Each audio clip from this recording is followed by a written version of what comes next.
नाज़रीन अस्सलाम वालेकुम। नाज़रीन, बात तो हमने करनी है पाकिस्तान की सियासत की और किस तरह की मूवमेंट PMLN और PDM हुकूमत को गिराने के लिए चलाना चाह रहे हैं, लेकिन एक इन्फॉर्मेशन ज़रूर देनी है क्योंकि मुल्क के कवानीन ये कहते हैं कि हम इन्फॉर्मेशन दे सकते हैं बहुत से मामला की जिनका ताल्लुक कानून से हो या अदालतों से हो। अब से चंद घंटे पहले PMLN के लीडरान ने एक प्रेस कॉन्फ्रेंस में ये इल्ज़ाम लगाया। उन्होंने वो साइट किया एक एफिडेविट जो एक गिलगित बल्तिस्तान के साबिका चीफ जस्टिस जनाब शमीम राना शमीम साहब ने लंदन में इशू किया। उसको बेस बना के उन्होंने ये कहा कि ex chief justice supreme court of Pakistan जनाब साकिब निसार साहब, द ऑनरेबल साकिब निसार साहब ने जुलाई में गिलगित बल्तिस्तान में एक रेस्ट हाउस में बैठ के उस वक्त इस्लामाबाद हाई कोर्ट के एक जज साहब को अंडर प्रेशर लाया कि नवाज़ शरीफ को जुलाई के इलेक्शन से पहले आप उनको ज़मानत ना दें। अब इसमें मज़े की बात यह है कि जो ये भी एक फैक्ट्स हैं कि जज साहब का जो एफिडेविट है वो पाकिस्तान में इशू नहीं किया गया, बल्कि 10 नवंबर को बरतानिया में लंदन में इशू हुआ। और ना सिर्फ लंदन में इशू हुआ बल्कि वो नोटरी पब्लिक मिस्टर गुथेरी वही हैं जिनसे इससे पहले नवाज़ शरीफ साहब ने अपने डॉक्टर डेविड लॉरेंस के मेडिकल सर्टिफिकेट्स को उन्होंने वेरीफाई करवाया या नोटराइज करवाया, वेरीफाई करवाया। और इस एफिडेविट में जो जज शमीम राना शमीम साहब ने, एक्स जज राना शमीम साहब ने वहाँ पर एफिडेविट दिया, उसमें उन्होंने जुलाई 2018 का जिक्र तो किया, लेकिन उसमें उन्होंने ये नहीं बताया कि ये मीटिंग जो उनकी हुई थी चीफ जस्टिस साकिब निसार साहब के साथ, ये किस तारीख को दिन के कितने बजे हुई थी फ़ोन कॉन्वर्जेशन। बिकॉज अगर वो ये बात बता देते कि दिन तारीख क्या थी और वक्त कौन सा था पाकिस्तान स्टैंडर्ड टाइम, तो फिर कम से कम आप फ़ोन के ज़रिए वेरीफाई कर सकते थे कि क्या साकिब निसार ने अपने मोबाइल फ़ोन से इस किस्म की कोई बात registrar supreme court of Pakistan से की, जैसा कि इस एफिडेविट में इल्ज़ाम लगाया गया। एक आम तासुर जो है सियासी तौर पर वो यही बन रहा है कि इस वक्त मोहतरम नवाज़ शरीफ साहब एक्स प्राइम मिनिस्टर पाकिस्तान वापस आना चाहते हैं दिसंबर में पाकिस्तान, और वापस आने से पहले वो इन केसेस को वीक करना चाहते हैं और 1-2 दिन में 17 तारीख को ये केस की एक बेल की एप्लीकेशन दोबारा लिखने भी वाली थी। तो ज़्यादा इसकी इंटरप्रिटेशन यही हुई है कि ये एक पॉलिटिकल मूव है, बयानिया और नैरेटिव शेप करने की यहाँ पर कोशिश की गई है। बहरहाल मैं कोशिश करूँगा कि एतजाज़ अहसन साहब जो पाकिस्तान के प्रोमिनेंट कॉन्स्टिट्यूशनल एक्सपर्ट हैं, मुमताज़ तरीन वकला में शामिल हैं, उनसे मैं बात कर सकूँ, इसकी अहमियत मैं समझ सकूँ कि ये एफिडेविट जो है ये लंदन ही में क्यों दिया गया है, उन्हीं नोटरी पब्लिक को क्यों दिया गया है जिनका नवाज़ शरीफ साहब के साथ ताल्लुक़ है, इसकी कोई लीगल वैल्यू बनती है कि इसकी कोई लीगल वैल्यू जो है वो नहीं बनती है। लेकिन एतजाज़ अहसन साहब ने अभी तक मुझे ज्वाइन नहीं किया। स्टूडियोज़ में मेरे साथ मुझे ज्वाइन है शामिल गुफ्तगू जनाब आलिया हमज़ा मलिक साहिबा, जो मेंबर हैं नेशनल असम्बली की, पाकिस्तान तहरीक इंसाफ की लीडर हैं, कई कमेटीज़ की भी मेंबर हैं। मुझे ज्वाइन कर सकेंगे सेनेटर फैसल सब्जवारी साहब, मुत्तहिदा कौमी मूवमेंट पाकिस्तान के लीडर हैं। हम उनसे समझेंगे कि जॉइंट सेशन हुकूमत ने बुला लिया है वेडनेसडे को, और मुत्तहिदा कौमी मूवमेंट का हमें बताया जाता है कि अब वो भी इसमें शामिल होंगे, जहां इलेक्ट्रॉनिक वोटिंग मशीन्स के हवाले से जो बिल और कानून है उसके ऊपर बहस होगी, शायद उसका अप्रूवल भी हो सके। तो MQM की क्या रिजर्वेशन थी वो सेनेटर फैसल सब्जवारी हमारे साथ होंगे। सेनेटर मोहम्मद जावेद अब्बासी साहब जो हैं PMLN के लीडर हमारे साथ हैं, उनसे हम समझना चाहेंगे कि जो मूवमेंट है, जो अपोजिशन जिसका मसलसल कह रही है कि बहुत बड़ी घमसान की जंग होने वाली है, उसमें इरादे क्या हैं अपोजिशन के। तो ये सब लोग मेरे साथ हैं। Very warm welcome to all the people once again. Senator Javed Abbasi साहब, अस्सलाम वालेकुम। जनाब जी सेनेटर साहब, ये जो मूवमेंट चलाना चाह रहे हैं जिसके बारे में मौलाना फजल रहमान की स्टेटमेंट्स भी आई, उस हवाले से जूम मीटिंग्स हुई हैं, जो वीडियो लिंक के जरिए मीटिंग्स हुई हैं जिसमें मोहतरम नवाज़ शरीफ साहब ने पार्टिसिपेट किया, जिसमें शहबाज शरीफ साहब थे, मौलाना थे और भी बहुत से लीडर थे। इसमें आप लोगों के इंटेंशंस क्या हैं? आप चाह रहे हैं कि हुकूमत को गिरा दिया जाए, हुकूमत को नए इंतखाबात पर मजबूर किया जाए, प्राइम मिनिस्टर को मजबूर किया जाए, क्या है सर स्ट्रैटेजी आपकी सेनेटर साहब? बिस्मिल्लाहिर्रहमानिर्रहीम। पीरज़ादा साहब, जैसा कि आप जानते हैं कि इस वक्त पाकिस्तान जिन हालात से गुजर रहा है, और ख़ास तौर पर पिछले 15-20 दिनों में, ये तो पिछले 2-2.5 सालों में महंगाई का तूफान खड़ा था, लेकिन अभी जो इन्होंने महंगाई का एक और बम अवाम के ऊपर गिराया है, जिस तरह पेट्रोलियम की मसनूआत महंगी हुई है, पेट्रोल महंगा किया गया है, जिस तरह अभी कहा गया है कि गैस सुबह दोपहर से शाम को मिलेगा, जिस तरह चीनी का क्राइसिस मुल्क में है, अभी आटे का क्राइसिस खत्म नहीं हुआ था, जिस तरह क्राइसिस में पैसा कमाया गया है, ये वो हालात हैं जिसमें पाकिस्तान का हर फर्द बहुत बुरी तरह अफेक्ट हो गया है। पाकिस्तान का कॉमन मैन के लिए क्या, पाकिस्तान के मिडिल क्लास के किसी आदमी के लिए भी अब जिंदगी इज्जत से गुजारना यहाँ मुश्किल हो गया है। हुकूमत से बार बार कहा गया था कि आप मेहरबानी करके हमें जरूर हमें गाली दें, हमें पे इल्जाम लगाएं, हमें डाकू चोर कहें, लेकिन इस मुल्क के माशी हालात ठीक करें। आप ऐसी बंद गली की तरफ मुल्क की माश इकानमी को ले जा रहे हैं कि कल हम सारे मिलकर भी ठीक नहीं कर सकेंगे। आज चूंकि हुकूमत के अपने हालात इतने खराब हो गए हैं कि 3.5 सालों में इन्होंने सिर्फ वादे किए हैं, बड़ी बड़ी बातें की हैं, इल्जाम लगाए हैं, लोगों की पगड़ियां उछाली हैं, लेकिन इस मुल्क की इकानमी को ठीक करने के लिए एक कदम भी इन्होंने जो है वो राइट डायरेक्शन में नहीं उठाया। अब हालात इतने खौफनाक सूरत हाल अख्तियार कर रहे हैं कि तमाम सियासी जमातों ने फैसला कर लिया है। सिर्फ इतना बता दें, हमारे सुनने वालों को सिर्फ इतना बता दें कि क्या पाकिस्तान के साबिक वजीर आजम मोहतरम नवाज शरीफ साहब जो हैं वो दोबारा वापस आना चाहते हैं, दिसंबर में पाकिस्तान आएंगे, और क्या वो एक बार फिर इंतखाबात में हिस्सा लेना चाहते हैं चौथी दफा प्राइम मिनिस्टर बनने के लिए? पाकिस्तान में जरूर वापस आएंगे इंशाल्लाह। वक्त का तयन उन्होंने खुद करना है कब आएंगे। वो एक इलाज के लिए गए थे, अभी चूंकि कोरोना आ गया है और उसमें सारा उनके मुकम्मल नहीं हो सका, और जून का इलाज मुकम्मल होगा वो पाकिस्तान में आएंगे। और अगर कोई अदालती रुकावट ना हुई तो इलेक्शन लड़ना या पाकिस्तान में सबका हक है, उनका भी हक है, तो उसके लिए भी फैसला पार्टी और मियां नवाज शरीफ साहब ने करना है। लेकिन पाकिस्तान बहरहाल उन्होंने किसी ने जरूरत किसी तौर पर जब वो फैसला करेंगे जरूर आएंगे। मामला हमारी जात का नहीं है इस वक्त पीरजादा साहब। मामला ये नहीं है कि वजीर आजम कौन बने, मामला ये नहीं है कि पाकिस्तान में कौन आए, मामला ये है कि पाकिस्तान के जो हालात इस वक्त हैं, इस वक्त दरपेश अवाम को, जिस वक्त अवाम तकलीफ में है, इस वक्त जो बेरोजगारी है, इस वक्त जो गुर्बत से सारे लोग मुतासर हुए हैं, उससे अगर जान ना छुड़ाई गई तो पाकिस्तान के ये जो मौजूदा आप हालात देख रहे हैं ये हमें नजर नहीं आएंगे। लिहाजा वक्त आ गया है कि हुकूमत और अपोजिशन को छोड़ें, इस वक्त मुल्क बचाने की बात है। लिहाजा ये सियासी जमातें इकट्ठी हुई हैं कि अगर इस हुकूमत से भी जान ना छुड़ाई गई तो हम किसी ऐसी मुश्किल में फंस जाएंगे कि सारे मिलकर इसको नहीं निकाल सकेंगे। मुझे जरा पीटीआई का मुझे इस पे मौक़िफ़ लेने दीजिए। आलिया हमजा मलिक साहिबा सेनेटर साहब फरमा रहे हैं कि और कोई मकसद नहीं है, सिर्फ और सिर्फ मुल्क को बचाने के लिए, चूँकि मुल्क की मईशत इतनी बुरी तरह से तबाह हो चुकी है, आम आदमी जो है उसको इतना महंगाई में आपकी हुकूमत ने मुब्तला कर दिया है। परवेज़ इलाही साहब ने भी ऐसी बात की है कि वो देखेंगे कि इस कोएलिशन में वो चल सकते हैं, क्योंकि आम आदमी की मुश्किलात में हुकूमत कोई कमी पैदा नहीं कर पा रही है। वो आपके एलाए हैं, आप लोग कह रहे हैं कि जॉइंट सेशन बुला लिया जाएगा, मैं भी, लेकिन ये इस पर जो आप कह रहे हैं इस पर क्या रद्द-ए-अमल है आपका? बिस्मिल्लाहिर्रहमानिर्रहीम। थैंक यू पीरज़ादा साहब। It's really an honour for me कि आपके प्रोग्राम में मैं आऊँ और आकर अपना पॉइंट ऑफ व्यू दूँ। सर, सबसे जो बड़ी बात है, जो इन्होंने बातें की, मैं तो लॉजिक से, फैक्ट से जवाब दूंगी। सिर्फ जुलाई टिल अक्टूबर आप 2021 देख लें, फॉरेन रेमिटेंसेस 12% बढ़ी हैं, एक्सपोर्ट 25% बढ़ी है, FBR टैक्सेशन 37% बढ़ी है, IT एक्सपोर्ट जो आज तक नहीं बढ़ी थी 42.7% बढ़ी है, टेक्सटाइल की एक्सपोर्ट 26.86% बढ़ी है, और LSM जो LSM ये होती है लार्ज स्केल मैन्युफैक्चरिंग इंडस्ट्री लग रही है, रोजगार मिल रहा है, अवाम को एम्प्लॉयमेंट मिल रही है, वो 7.26% बढ़ी है। अब एप्पल टू एप्पल कंपैरिजन होना चाहिए ना। इन्हें बहुत दुख था अवाम का, ये बहुत तकलीफ से अवाम की बात कर रहे थे। वर्ल्ड बैंक की रिपोर्ट पढ़ते, गुर्बत पे वर्ल्ड बैंक की रिपोर्ट ये कह रही है कि 2020 के अंदर 5.3% थी जो अब 4.8 पर आ रही है, और वो कह रही है 2023 तक कम हो रही है। अच्छा। आपका स्टैंडर्ड ऑफ लिविंग अप हो रहा है, आपकी बाइंग पावर ज्यादा हो रही है। जब कंपैरिजन हो रहा है इवन रीजनल कंट्री से, तो वो ये बता रहे हैं कि आपकी बाइंग पावर ज्यादा हो रही है, और ये रिफ्लेक्ट भी हो रही है। वो मैं बताती हूँ कैसे। फिर आज है ना, इन्हें तो दुख था, इन्हें तकलीफ बहुत थी अवाम की, और ये तो सब कुछ तो आप ये कह रही है कि वो ऐसे हालात जो ऑपोजिशन कह रही है कि मुल्क तबाही की तरफ जा रहा है, ऐसे नहीं है, बल्कि मुल्क बेहतरी की तरफ। तो एप्पल टू एप्पल उनका उस पे जी सेंटर साहब, ये अभी उन्होंने अदाद शुमार रख दिए, साहब ने आपका पूरा थीसिस उन्होंने चैलेंज कर दिया। ठीक है पीरजादा साहब, सिर्फ मैं 1 मिनट का एक सवाल करूंगा। मैं इनका भी सिर्फ इतना बता दें कि चीनी की प्राइसेस हम 53 रुपए पे छोड़ के गए थे, आज क्या प्राइसेस है? इनको कहें कि पेट्रोलियम हम कहां छोड़ के गए थे, आज पेट्रोलियम की प्राइसेस क्या है? इनसे मेहरबानी करके पूछें कि दवाइयों की प्राइसेस हम छोड़ के गए थे, आटे की प्राइसेस इनसे पूछें, घी की प्राइसेस जो आम आदमी ने इस्तेमाल करनी है उससे पूछें, दालें की प्राइसेस हम छोड़ के कहां गए, वो आज कहां पे बातें कर रही हैं, और कर्जा हम कहां पे छोड़ गए थे तो वो कर्जा कहां है, GDP की ग्रोथ हम कहां के छोड़ के गए थे वो आज कहां है। सिर्फ आम सवालों का जवाब देखें जो इस पाकिस्तान के लोग समझ सकें, फिर मैं कहूंगा कि कंपैरिजन इनका ठीक है। मेहरबानी करके सिर्फ इतने सवाल का जवाब दे दें।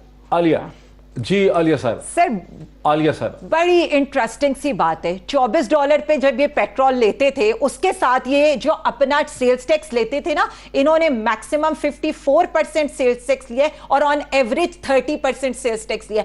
आज वजीर आजम ने आलमी प्राइसेस बढ़ने के बावजूद जो हम टैक्स ले रहे हैं ना 1.67 रुपीज, 30 रुपए के मुकाबले में 1.67, यानी दुनिया के अंदर आप $24 का ले रहे हो, हम $85 का ले रहे हो, और आप हमसे ये पूछेंगे, ये तो फिर मैं अकल पे ही मातम कर सकती हूँ। दूसरी चीज इन्होंने कहा, एक सेकंड मैं इन्होंने सेनेटर साहब समझाना चाहेंगे कि ये सेनेटर साहब ये आप समझा सकते हैं जो चीज इन्होंने कही है कि ये लोग ₹1.76 ले रहे हैं, आप लोग ₹30 ले रहे थे उस पे, और ये एवरेज में ये 54 रुपीस तक आपको तेल सस्ता मिल रहा था, इस वक्त तेल 85।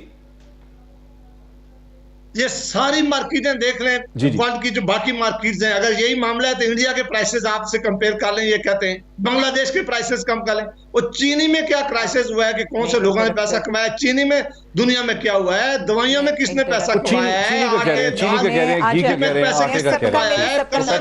ज्यादा लिया है। अगर पेट्रोलियम में हमारे वक्त में क्या था, और वजीर आजम साहब कहा करते थे कि जब इस मुल्क में पेट्रोल महंगा होता है, गैस की प्राइसेस बोलना चाह रही है। हौसला ठीक जी, हौसला है जी, बिल्कुल। आलिया साहब, मुझे ना बड़ी हैरत होती है, कांग्रेस इस वक्त बीजेपी को ये कह रही है कि इमरान खान से कुछ सीखो पेट्रोलियम प्राइसेस के ऊपर। पाकिस्तान में पेट्रोलियम प्राइसेस आधी है इंडिया से, और आप हमें बैठकर इंडिया की मिसाल दे रहे हैं। ये कांग्रेस ने ट्वीट किया है और उन्होंने कहा है कि बीजेपी लाए कर सकती है लेकिन फैक्ट्स लाए नहीं करते। उन्होंने कहा है कि प्राइम मिनिस्टर इमरान खान से सीखें। फिर आपने कहा ना हमने कर्जे में आपको, मैं तो सामने रख के बैठी हूं, $50 बिलियन के आपने कर्जे लिए अपने 5 सालों में, अदायगियां आपने की $27 बिलियन की, नेट ट्रांसफर बचा $22 बिलियन का। पाकिस्तान तहरीके इंसाफ $39 बिलियन के कर्जे लेती है, $29 बिलियन के वो वापस करती है, नेट बचता है $9 बिलियन का। उस केस के अंदर भी आप ये देख लें, मैं सादा अल्फाज में आवाम को समझा देती हूं, 5000 अरब रुपया हम मुश्किल से अगर टैक्स इकट्ठा करते हैं तो उसमें से 3000 हम उन कर्जों की सूद की अदायगियां करते हैं जो आप लोग हमारे सर पे छोड़ के गए। यानी अगर हमें वो 3000 अरब ना सूद में देना हो तो हम अवाम को एहसास प्रोग्राम में रिलीफ दें, हम आटे में रिलीफ दें, हम चीनी में रिलीफ दें। आपको मैं बता दूं, आप ये जो एक सिलेक्टिव ले लेते ना कि 130 या 150 की गई, अब आप ये भी बताएं कि 95 पर भी आ गई है, 90 पर भी आ गई है। फिर पीरजादा साहब, मैं तो ये बताना चाह रही थी ना इनके जमाने में कोविड था, ना कोई सैलाब था, ना कोई जलजला था, ना कोई आलमी आफत थी, लेकिन हालात क्या थे? NHA लॉस में छोड़ के गए, पाकिस्तान रेलवे लॉस में छोड़ के गए, पाकिस्तान एयरलाइन लॉस में छोड़ के गए, पाकिस्तान पोस्ट ऑफिस लॉस में छोड़ के गए, यूटिलिटी स्टोर लॉस में छोड़ के गए, PCB लॉस में छोड़ के गए, पाकिस्तान टेलीविजन लॉस में छोड़ के गए, लाहौर इलेक्ट्रिक लॉस में, पेशावर इलेक्ट्रिक, हर चीज तो सारे इदारे आप तबाह करके गए, टेक्सटाइल्स आप बंद करके गए। कौन सी जॉब अपॉर्चुनिटीज आज टेक्सटाइल की सेनेट कह रहे कि आपके पास यूनिट्स लग रहे हैं। You must respond. Senator Abbasi, आपका क्या जवाब? जी, अब मैं ये कह रहा हूं कि MNA साहिबा से कोई खुदा के लिए पूछ दे कि 3.5 साल हो गए, 3.5 साल भी इल्जामात पुरानों को दे रहे हैं। डॉलर हमने 100 रुपए पे रखा हुआ था, आप डॉलर को कहां लेके गए? आपने लोगों से वादा किया था कि 1 करोड़ घर बनाएंगे, 50,000 नौकरियां देंगे, लूटा हुआ पैसा 200 अरब बाहर से लेके आएंगे। हमारे वक्त आपने कहा था, इमरान खान साहब ने कहा था कि मेरे पास पाकिस्तान की सबसे बेहतर माशी टीम है, मैं जब उतारूंगा तो पाकिस्तान में कीमतें नीचे लेके जाऊंगा। चाइना की मिसालें देते थे कि लोगों को गुर्बत से निकालूंगा। पीरजादा साहब, मेहरबानी करके आप इनकी और मेरी बात ना सुने, ये अपने कैमरा मैन से बात पूछ लें। अभी लाइव प्रोग्राम में कि बाहर लेके जाएं, यहाँ जो आपका स्टूडियो है, एक आदमी अगर बाहर आपको मिल जाए जो इनकी बात की तायद करे कि इस मुल्क में इन्होंने 300% से ज्यादा महंगाई नहीं कर दी है, गुर्बत फैल रही है, लोग खरीदने के लिए दवाइयां और बाकी चीजें जो घर के रोजमर्रा की चीजें खरीदने के लिए मजबूर हो गए, वो खुदा का वास्ते आज भी ये बातें करके इनके हिताजी ये बातें कर रहे हैं। मुस्लिम लीग काफ कह रही है, इन MQM के दोस्त मेरे साथ रात प्रोग्राम थे, उन्होंने कहा हम इनका साथ नहीं दे सकते वरना हम इलेक्शन में नहीं जा सकते। आज भी पाकिस्तान में, और आपसे ज्यादा पीरजादा साहब कौन जानता है कि पाकिस्तान में इतनी महंगाई कभी इस पाकिस्तान की तारीख में नहीं रही है कि चीनी जैसी चीज 160 रुपए में इन्होंने पहुंचा दिया है। आटा देख लें, दालें देख लें, घी देख लें, और मसाले दुनिया की दे रहे हैं ना। और एक काम इन्होंने सबसे अच्छा किया है कि 3 इन्होंने अपने फाइनेंस मिनिस्टर हटाए। जब असद उमर को हटाया गया तो प्राइम मिनिस्टर साहब ने कहा कि इकानमी इसकी वजह से तबाह हुई है। फिर हफीज शेख को हटाया गया तो इन्होंने कहा कि इकानमी इसकी साथ वजह से तबाह हुई है। फिर अहमद अजहर को कुछ दिनों के लिए लाया गया, और अब ये सारा जो मलबा है ये अभी 3 साल पे गिरेगा और इनको घर बेचेंगे। ब्रेक से पहले जरा आलिया मलिक का, आलिया साहिबा का जवाब ले लें ब्रेक से पहले। जी आलिया, वेरी क्विक। इन्होंने कहा ना हमने डॉलर बहुत बढ़ा दिया। सर मैं कहती हूँ 110 पे डॉलर रखते हैं, 24 अरब ये जो झोंक कर गए थे ना, हम भी झोंक देते हैं। किया क्या था इन्होंने हमारे साथ? आखिरी में जब पाकिस्तान तहरीक इंसाफ आई थी, 7 अरब डॉलर के रिजर्व थे, 24 अरब डॉलर का खसारा था, और करंट अकाउंट डेफिसिट की सूरत हाल सबके सामने थी। आज इस वक्त क्या सूरत हाल है? आज इस वक्त ये सूरत हाल है 24 अरब डॉलर के 7 अरब की जगह रिजर्व्स हैं। हमारा जो खसारा है, current account deficit 1.8 billion dollar का है। ये क्यों नहीं इनको ये चीजें नजर आती हैं? Export highest in the history है, remittance highest in the history है, आईटी एक्सपोर्ट हाईएस्ट जारी है। देखिए जब ये बात करते हैं एम्प्लॉयमेंट की, सिर्फ मैं महंगाई पर आती हूं। आप ये देख लें यूएस के अंदर जब ये कहते हैं उनकी क़ुव्वत खरीद तो हमसे बहुत ज्यादा है, ये जब बात करते हैं उनकी पर कैपिटा इनकम तो हमसे बहुत ज्यादा है, लेकिन अगर उस कौम की भी चीखें निकल गई हैं, वहां तो ये छोटे छोटे ये जो आटा माफिया ये नहीं बैठे हुए, लेकिन उसके बावजूद उन ममालिक में इस वक्त महंगाई की ये सूरत हाल है।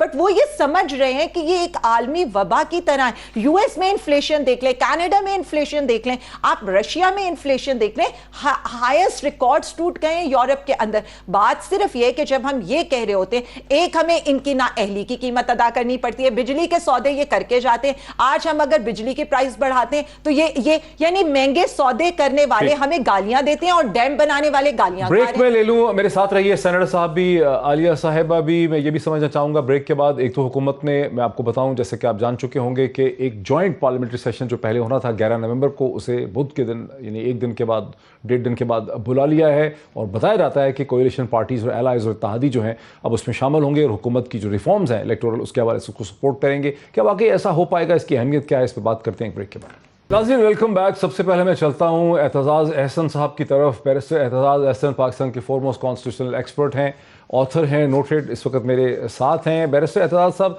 मैं सबसे पहले आपसे समझना चाहता हूँ, मेरे हाथ में है ये नोटरी पब्लिक का वेरीफाइड जो जस्टिस रिटायर्ड राना मोहम्मद शमीम साहब, जो कि एक्स गिलगित बल्तिस्तान के चीफ जस्टिस थे, वो इसके डेपोनेंट हैं।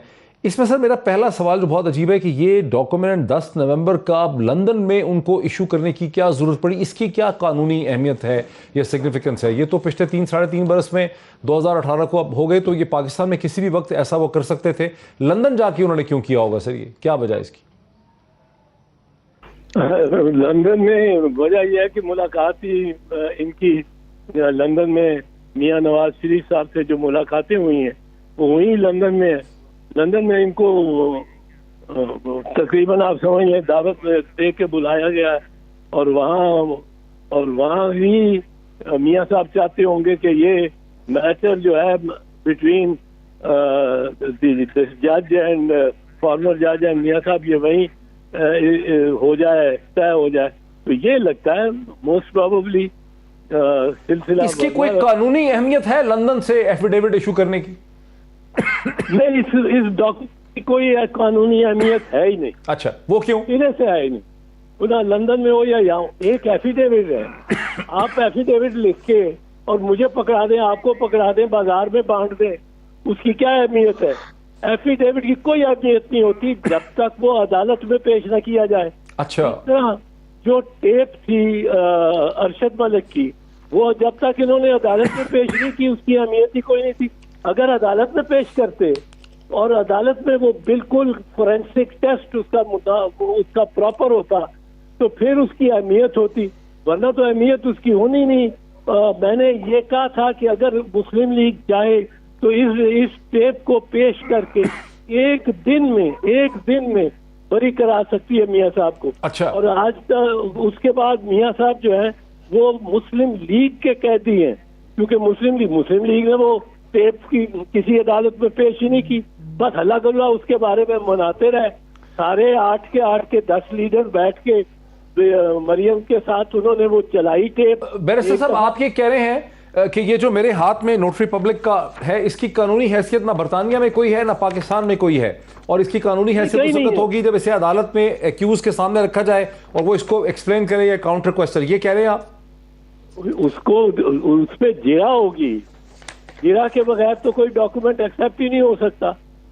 जिरा होगी उस एफिडेविट पे, जिरा में पूछा जाएगा। कई सवाल उठते हैं, एक सवाल ये उठता है कि कोई चीफ जस्टिस ऐसा होगा, अब जरूर किसी ना किसी जज को उसने अपनी जिंदगी में कहा होगा कि ऐसा फैसला करो, ऐसा करो, पर के एक तीसरे बंदे के बैठे हुए जिससे उनकी कुछ मुखासमत भी है जो कि अब तस्लीम हो गई, वो उसके बैठे हुए मौजूदगी में फोन कर रहे हैं अपने रजिस्ट्रार को कि रजिस्ट्रार तुम जाके फलां जज को कहो, और वो दूसरे एक हाई कोर्ट, सुप्रीम कोर्ट का भी जज नहीं, एक इंडिपेंडेंट हाई कोर्ट का जज है, उसको जाके कहो कि वो ये जमानत ना करे। 3 टाइम प्राइम मिनिस्टर की जमानत कोई चीफ जस्टिस इस तरह रोक सकता है या इस तरह का कर सकता है? Is he out of his mind? Saqib Nisar के 100 जो कसूर होंगे, पर he is not out of his mind कि वो रजिस्ट्रार को कहे। बेसिकली उन्होंने गैर कानूनियत का नहीं, बेवकूफी का इल्जाम लगा दिया जस्टिस साकिब निसार। हाँ बिल्कुल। और ये कागज का टुकड़ा है, इसकी क्या वैल्यू है? मैं कहता हूँ ये पूरी वीडियो टेप हो, उसकी कोई वैल्यू नहीं है जब तक वो अदालत में पेश नहीं की जाती, और अदालत में खड़ा होकर उसको डिफेंड नहीं करता ये चीफ जस्टिस राना शमीम साहब, राना शमीम। और फिर इसमें इसका तरीका ये था कि अगर ये इसको रेलेवेंट और इसको मोहतरम बनाना चाहते इस दस्तावेज को, तो फिर ये अपने वकला के साथ या वकला को भेज के अदालत में दायर करते, ये दरखास्त के तौर पे होती। और इसमें लाजिम है कि मरियम बीबी या नवाज शरीफ उनकी मुद्दईयत में वो मुद्दई हो, वो कंप्लेनेंट हो, और अदालत में ये पेश करके कंप्लेंट की जाए, और उसके साथ फिर बाद में सबूत सारे दिए जाए। और डेट अगर नहीं बताई, उन्होंने टेलीफोन कॉल की तो वो भी खूब है, वो उसमें अब रजिस्ट्रार से तो अपने रजिस्ट्रार से तो 20 मरतबा शायद दिन में उन्होंने बात की हो, और कौन सी कॉल थी, क्या थी, बड़ी ये तो एक बड़ी मुबहम सी बात उन्होंने कर दी ताकि एक शकूक जो है वो पैदा किए जा सकें। तो फिर बेसिकली आप ये समझते हैं कि ये एक सियासी, एक पॉलिटिकल मूव है, इसका कोई कानूनी पहलू नहीं बनता?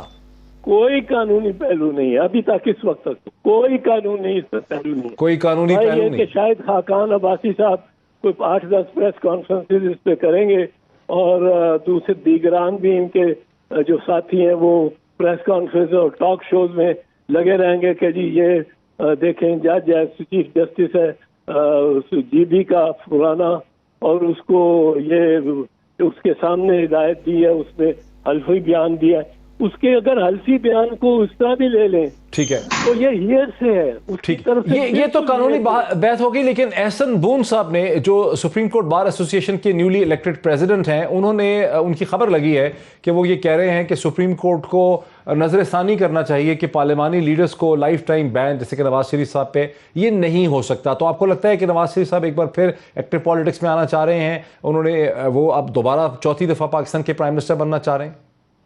हाँ बिल्कुल, शौक होगा उनको यकीन। ये तो उनको रिजेंट नहीं किया जा सकता, ये तो उनका हक है, आईनी हक है कि कानून के मुताबिक अगर चलते हुए जो 4थी मरतबा उनकी दस्तरस में वजारत उज़्मा आए कानूनी और आईनी तरीक़ेकार से, तो फिर ठीक है बिल्कुल।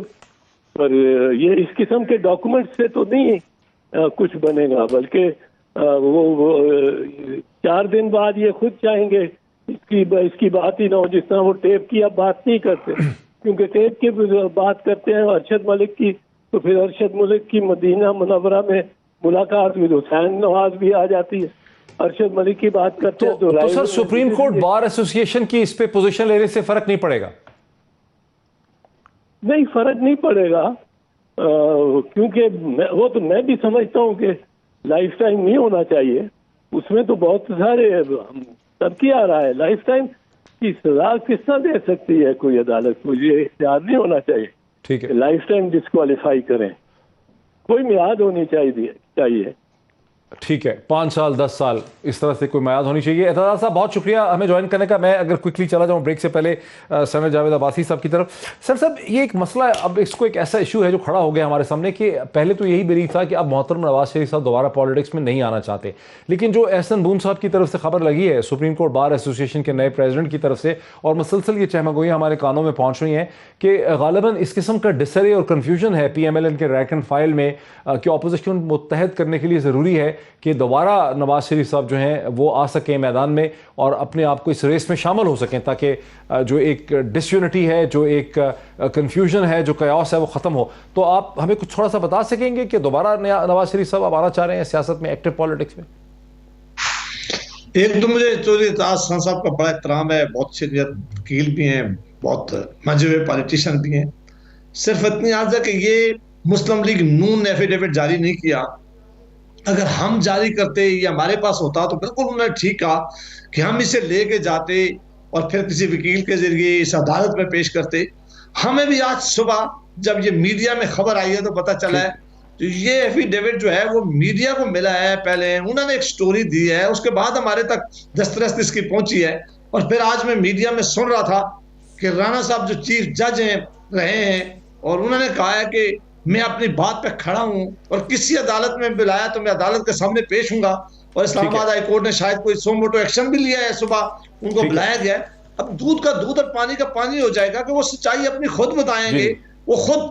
लेकिन इसकी कानूनी क्या हैसियत है मुझे नहीं पता, लेकिन अगर ये सच बात साबित हो गई है तो फिर ये बहुत खौफनाक बात है कि कोई भी चीफ जस्टिस ऑफ पाकिस्तान किसी भी आदमी को अपनी जाती अनाज के लिए या अपनी जाती सेटिस्फेक्शन के लिए अगर इस तरह इन्फ्लुएंस करता है अदालतों पे, तो ये बहुत बड़ी ज्यादती है, ये बहुत बड़ी जुल्म की बात है। हम सबको अगर ये बात सच है तो फिर खड़े हो जाना चाहिए रूल ऑफ लॉ के साथ, हमें खड़े हो जाना चाहिए। आपने कहा कि आप लोगों से कोई ताल्लुक नहीं है, आप लोगों ने इसको इशू नहीं किया, ये राना शमीम ने किया है, लेकिन ये क्या वजह है कि वो उसी नोटरी पब्लिक के पास चले गए इत्तफाकन, जिनसे नवाज शरीफ साहब अपने कागजात जो हैं वो वेरीफाई करवाते रहे हैं बरतानिया में डेविड लॉरेंस के सर? इसकी क्या वजह हो सकती है? इतना बड़ा शहर लंदन, वहां पे हजारों वकील हैं, वो उसी के पास क्यों चले गए, नोटरी पब्लिक के पास? देखिए काफी दफा ऐसा हुआ है कि चौधरी एतजाज साहब हमारे मुखालिफ भी हुए हैं, वो पीपल्स पार्टी के बड़े सीनियर लीडर हैं, उनके वकील रहे हैं, हमारे खिलाफ भी वकील रहे हैं, और मुझे भी हक है कि मैं उनको वकील करूं और वो मेरी भी वकालत करें। ये इसी तरह बिल्कुल है कि अभी जो हमारे वकील हमने हाई कोर्ट में किए वो वकील थोड़ा किया है, ये तो कागज साइन वेरीफाई करवाया सब। जी मैं उसी पे आ रहा था। वकील किया नहीं है सर, कॉम्पिटेंस में तो सर वेरीफाई करवाया सर। जी मैं उसी पे आ रहा था। नोटरी पब्लिक का भी ऑफिस लाहौर में भी हो सकता है, इस्लामाबाद में भी हो सकता है, लंदन में भी हो सकता है। अगर इस्लामाबाद का एक नोटरी पब्लिक है, मैं भी उससे जाकर साइन करवा सकता हूँ, और पीरजादा साहब आप भी साइन करवा सकते हैं। वो नोटिफाइड, वो उसको अख्तियार दिया होता है गवर्नमेंट ऑफ पाकिस्तान ने यहाँ पर, और वहां गवर्नमेंट बरतानिया ने। तो किसी एक आदमी से जो नोटरी पब्लिक है उससे साइन करवाना, ये नहीं समझा जाता कि ये मुस्लिम लीग का डॉक्यूमेंट इसने साइन किया था तो अब इसने जज साहब का डॉक्यूमेंट चीज हो गई है, ये उसका अख्तियार है, उसके पास जाते हैं, उसके पास ओथ करता है, वो साइन लेता है और किसी का भी कर सकता है। बिल्कुल सही। जी सेनेटर साहब, जरा आलिया साहिबा को भी इस पे जवाब देने दीजिए। वो कहते हैं कि इत्तफाकी हादसा हो गया कि वही नोटरी पब्लिक।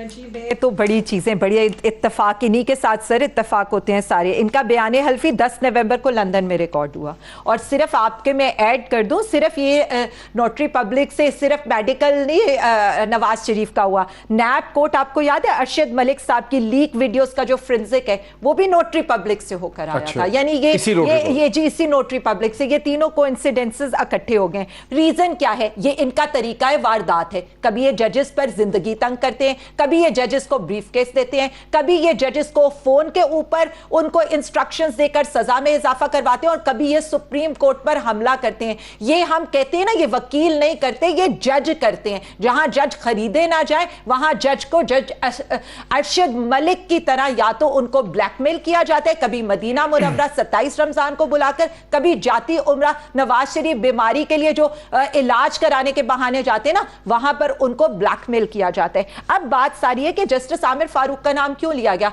इसलिए कि जो अगला बेंच है जिसने इनकी अपीलें सुननी है उसमें उन जस्टिस साहब का नाम है। सो ये इनका तरीका है, वारदात है। आप अरशद मलिक साहब के पे देख लें, यहां पर क्या होता है, मुस्लिम लीग नून आकर प्रेस कॉन्फ्रेंस करती है, प्रेस कॉन्फ्रेंस के थ्रू बताती है, हमारे पास वीडियोस हैं। जब अदालत उस मैटर को टेकअप करती है तो ये लोग भाग जाते हैं। यहां पर भी यही है, ये सिर्फ आकर मीडिया खेलते हैं, ये सिर्फ आकर जवाब तो अब ये होने चाहिए, लगे हाथों हम इनसे पूछ लेते हैं, इनसे ये पूछ लेते हैं कि वो जो जिनकी जिंदगी की जमानत देकर बाहर भेजा गया था, वो जो सजा याफ्ता हो गए बीमारी के बहाने, पहली दफा हुआ था, उस फैसले का क्या बना? जिन्होंने उनकी जमानत दी थी, आज वो अपोजिशन लीडर बैठे हुए, कोई उनसे पूछता नहीं है कि 2.5 साल गुजर गए हैं, वो जो भगोड़ा साहब है वो अभी वहां पर बैठे हैं, वो बाहर से क्यों नहीं यहां पर आए? मैं ब्रेक ले लूं। बहुत दिलचस्प बात बताई आलिया हमजा साहिबा ने। एक ब्रेक ले लें और ब्रेक के बाद कोशिश करते हैं कि फिर उस टॉपिक की तरफ आ सकें जिस पे हम आना चाह रहे थे कि जो जॉइंट सेशन पार्लियामेंट का हुकूमत ने बिलाखिर बुला ही लिया है, इसमें हुकूमत क्या अचीव कर पाएगी आफ्टर द ब्रेक।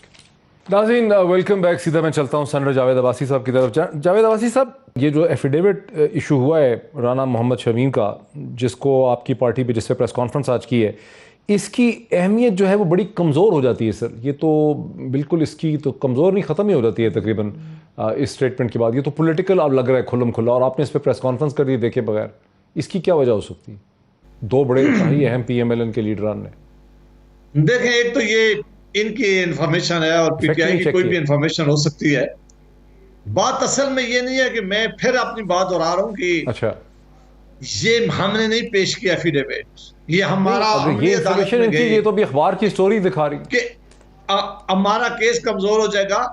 ये कल अदालत कहेगी, जब अदालत में ये मामला सुबह गया हुआ है तो वहां पता चलेगा कि वो जज साहब क्या कहते हैं। अगर उन्होंने गलत बयानी किया है उनको लटकाया जाए, अगर उन्होंने गलत बयानी किया, अगर उन्होंने सच कहा है वो इस बात पर खड़े रहते हैं और असल में वाकया भी यही है, तो फिर इसकी जिम्मेदारी किसी न किसी को लेनी होगी। फिर ये मामला यहाँ रुकने वाला नहीं है।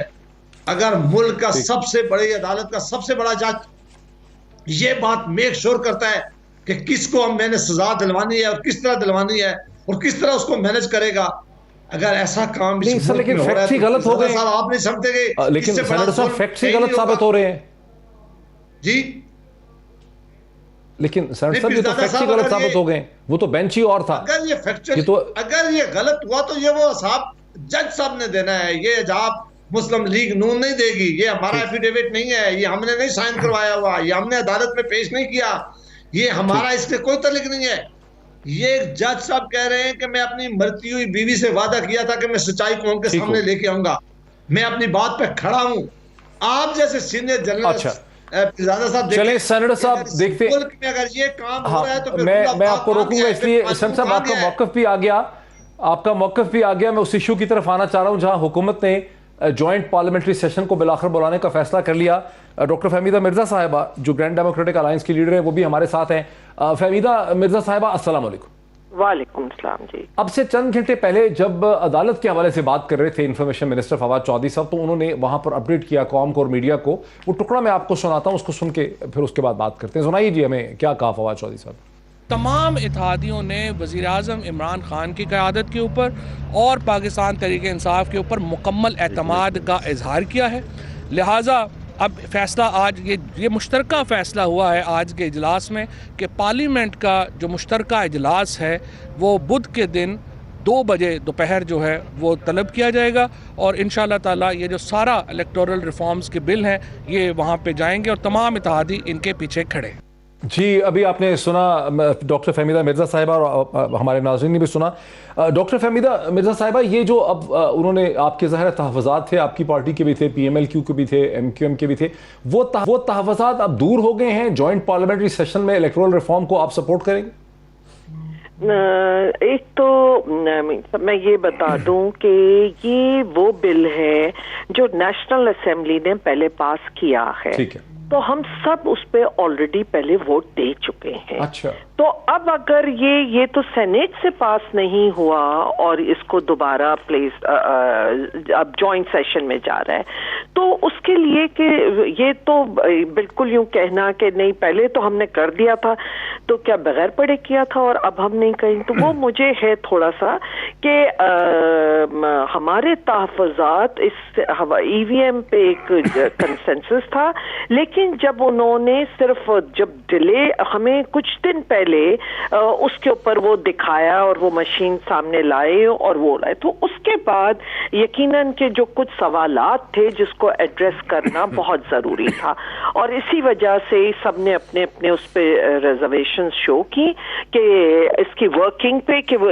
अपने अपने जो भी कंसर्न्स थे, बहरहाल वो आज पीएम साहब के सामने बात हुई, और as far as GDS concern वो हमने देखा कि वो तो एक सिंपली मशीन है और उसमें कोई वो नहीं, तो उसके बाद फिर कम से कम जीडीए ने तो उस चीज पे मैंने तो एग्री किया, लेकिन आपको लेकिन अब ज़ाहिर है इंफॉर्मेशन मिनिस्टर ने तो सारे एलाइज के बिहाफ पे कह दिया, हमने ना सिर्फ आपका सुना था पहले, आपने तो बहुत अच्छा मुफस्सल एक्सप्लेन कर दिया है, लेकिन आप समझती हैं कि पीएमएलक्यू के और एमक्यूएम भी अब हुकूमत के साथ हैं इलेक्टोरल रिफॉर्म बिल के हवाले से? देखिए, वैसे तो मैं चाहूंगी कि इसका जवाब वो खुद दें तो ज्यादा बेहतर होगा, और एमक्यूएम ने यही कहा है कि कुछ उनकी अमेंडमेंट्स हैं और उस अमेंडमेंट्स को करके एंड फिर वो इसको सपोर्ट कर लेंगे, और वो आज ही इस पे वर्किंग हो रही है उन अमेंडमेंट्स पे, और उन्होंने कहा कि वो हम देख के वो कर लेंगे। बहुत ही इंटरेस्टिंग, बहुत ही इंटरेस्टिंग। मेरे साथ रहिए डॉक्टर फहमीदा साहब। जनाब सेनेटर साहब, तो आपने भी प्रोग्राम के शुरू में कहा था कि एलाइज भी उनसे अलग हो रहे हैं, लेकिन अभी तो लग रहा है कि एलाइज दोबारा हुकूमत के साथ आके खड़े हो गए इलेक्टोरल रिफॉर्म बिल में। अब इस पे आपकी क्या पोजीशन है ईवीएम के ऊपर? मुझे बड़ा एहतराम है जी फहमीदा मिर्जा साहबा का, और बहुत ही ज्यादा इसके काबिल है। मैं सिर्फ इतना जरूर कहूंगा कि मेरे साथ कल 2 लोग प्रोग्राम में थे, एमक्यूएम के वसीम साहब थे, और फिर मेरे साथ इसके मुस्लिम लीग क्यू के लोग प्रोग्राम में थे। उन्होंने कैटेगरिकली कहा था कि हम इस बिल को सपोर्ट नहीं कर सकते, वो हमारे मंशूर के खिलाफ है। इस तरह का बिल अगर हम सपोर्ट करेंगे तो ये मुल्क का इलेक्शन जो है बहुत ज्यादा कंट्रोवर्शियल होगा।